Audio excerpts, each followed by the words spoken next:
What's up, y'all? Gonna put a little PolyPipe out on this field. Look like the rain finally cut off on us. So I'm gonna bush hog a couple of lanes into this PolyPipe, to this bean field. Then this year I'm gonna try something different because I can't get my hands on a PolyPipe roller, so I'm gonna be a little creative. And I'm gonna come up with a little bit of sense of ingenuity to get this out using something that I already got, and instead of using a PolyPipe roller. But like I said, I'm gonna take this cutter right here. I'm gonna cut my lane into that bean field over there, and we're gonna see how it goes. But yeah, stay tuned. Yeah, so we're cutting the lane in right now. Like I said, we're picking good water, but I'm gonna put my pipe out, and I'm gonna go from there. We've been getting good water so far.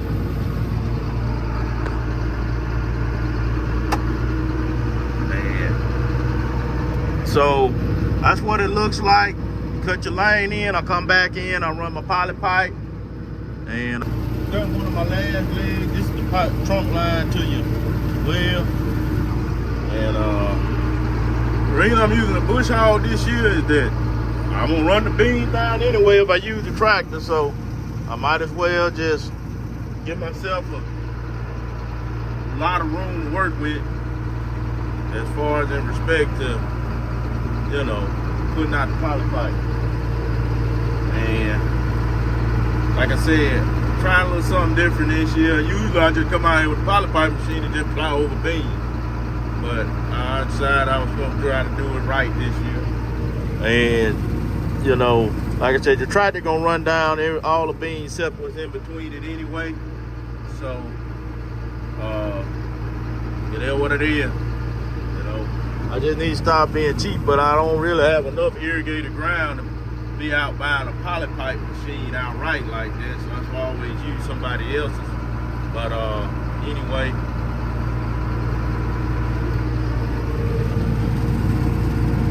Yeah.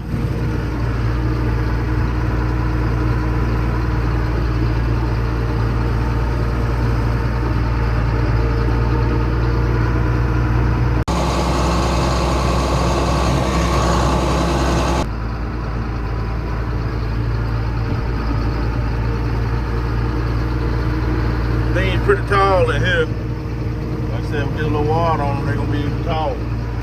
We got good rain up until now, so I'm gonna just put this pipe out here, go and finish them off. Yeah, so as y'all can see, beans about tall as that tractor car.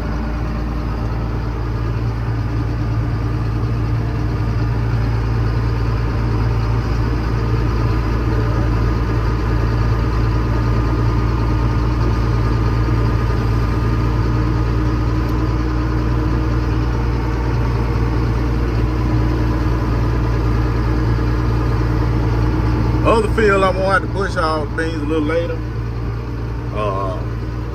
So they ain't quite tall. I'm gonna just knock these on out.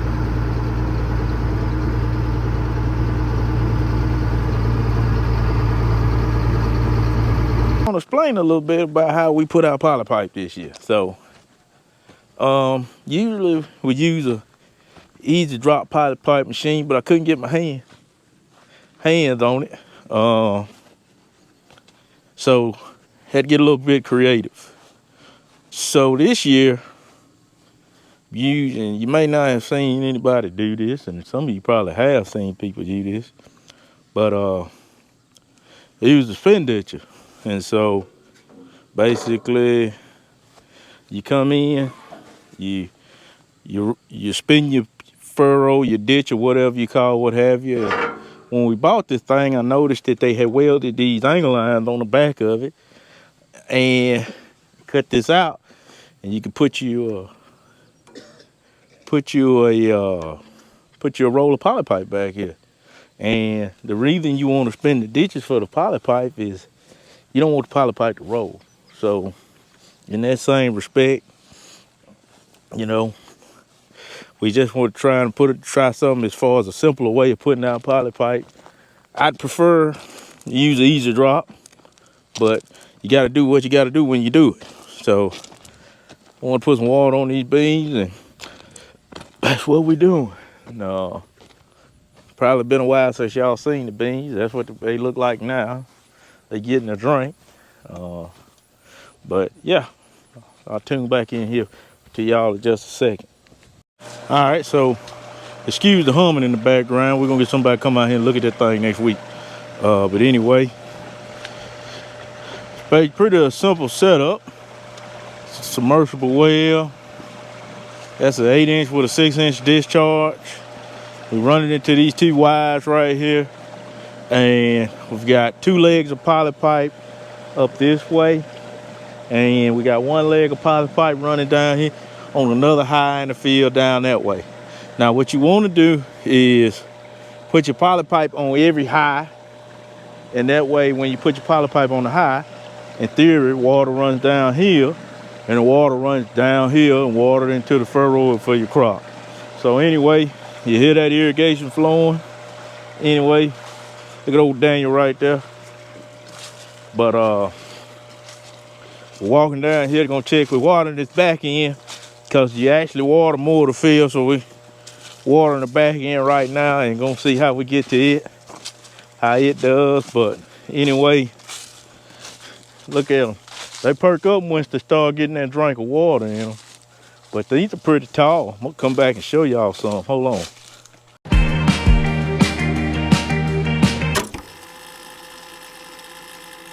So, as you saw earlier in the video, this is, like I said, where I cut the lane in with the bush hog, cutter, whatever you want to call it, what have you. And like I said, remember when I talked about that PolyPipe got to lay in a trench? So you see that? And if you don't put that trench in, believe me, you finna have a fight on your hands, because that pipe gonna roll. It's gonna be rolling like an alligator on you. And you do not want to deal with rolling PolyPipe, because what it'll do, it'll just keep rolling and it'll kink up, and then you're gonna have problems on your hands. But anyway, walking down here, and you'll get to see pushing out water. Yeah, so as you can see, what I do, some people run two pipes. I'm poor, so I run one. But if you see the water not there, you can see it going down the field or whatever. Like I said, this is on the top. I do punch on this side too, but most of the water is gonna go that way. And the only reason I punch, it's gonna back up that way anyway. Whatever little water get over there and help them beans, that's good. So anyway, like I said, they can stand a little bit of water. This water cold. Now I'm gonna tell y'all a little bit of secret, and people might disagree with me.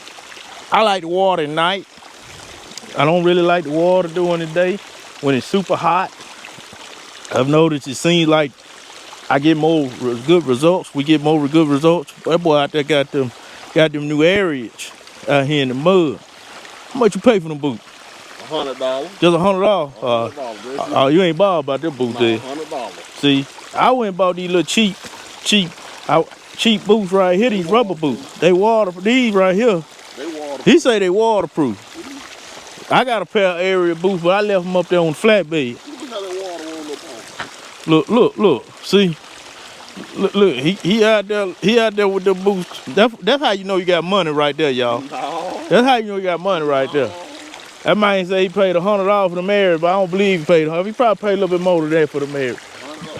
I paid $50 for these little green boots. I remember back in the day, you could get a pair of lacrosses for about 20 bucks. My first pair of lacrosses was $20. Can't do that no more, I guess. But anyway, like I said, that in theory is good pressure, at least to me. That's a 10-inch PolyPipe with a 3/8 hole. So you use a hole punch and, you know, punch your hole in there. But again, we'll see. We'll leave it watering tonight and see what it does. And come back to it tomorrow and see what we're looking like and go from there. This is really a big blessing to have for a farmer in the Delta. And irrigation can double your profits as far as the field. So, you know, it's expensive to establish, but you know, and it's not an overnight thing unless you're a bigger guy who can basically afford to do all of it at once. But you know, we put the well in. 19? Yep, man. 19? I'll be transparent. That's about you put at that time a well is about a $15,000 investment, even for the electrical well. And that's not a big one, but it's a pretty stout one. And it's more than that now. And then that don't count the dirt work that you got to do to get the ground level and get it to where it'll water and take water. And that's one of the next things we're gonna do. So, you know, it's a process. Some of them big guys, they can come here and do all this at once. Maybe they'll come in and cut the field, put the well in, and they'll have a field ready to go. But when you a first generation guy like us and you don't have all that, guys like us, you don't have all that working capital, you got to do what you can do and take on what you can take on. But like I said, a lot of people do it different ways. But this is how we do it. And it's not a lot of PolyPipe, and this, for anybody that's questioning, it's just recyclable. So they'll come by and pick up your PolyPipe after you're done with it at the end of the year. And you roll it up, take out your appliances, your accessories, or however, whatever you want to call them, and you come in here and cut it. But they're a little shorter right there, but I can take you down there, and they're again up to about chest high. So, and that's another thing, a big thing in these fields. All these fields are not consistent across the board. Now, if you get one of them fields that they level and they put a lot of work in, yeah, they can get consistent across the board. But we working with what we got here. So I'm looking forward to harvest. Hope prices ain't what they should be. What you think about it? Prices are trash. That's right. So Trash. trash. Them corn was wrong. Like Bubba Dub say, trash, trash, trash. You know, so, you know, I don't know. I mean, everybody want to farm until it's time to do some farming stuff. I ain't gonna say the other word. But, you know, it ain't all peaches and creams and X9s and big combiners and big tractors, you know. It's a sacrifice to come with this. So, I sign off. I should sign back in a little bit.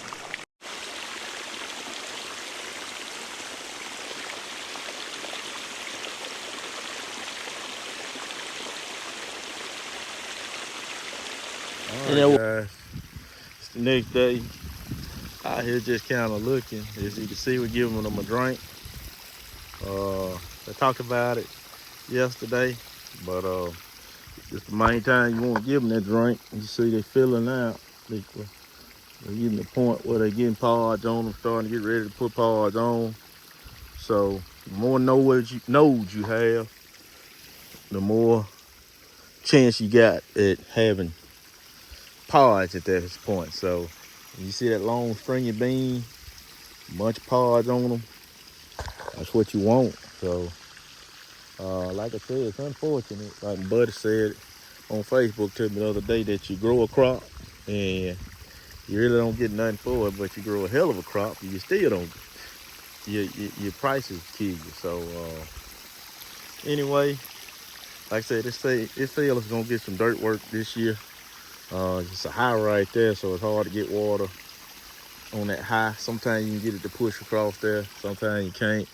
All the water going that way. It's another piece of pipe in there pushing water this way, where the field is not kind of level. Some of it's coming back this way to a certain extent. And yeah, so anyway, it's watering for about 75 to 80% most of the field after walking it.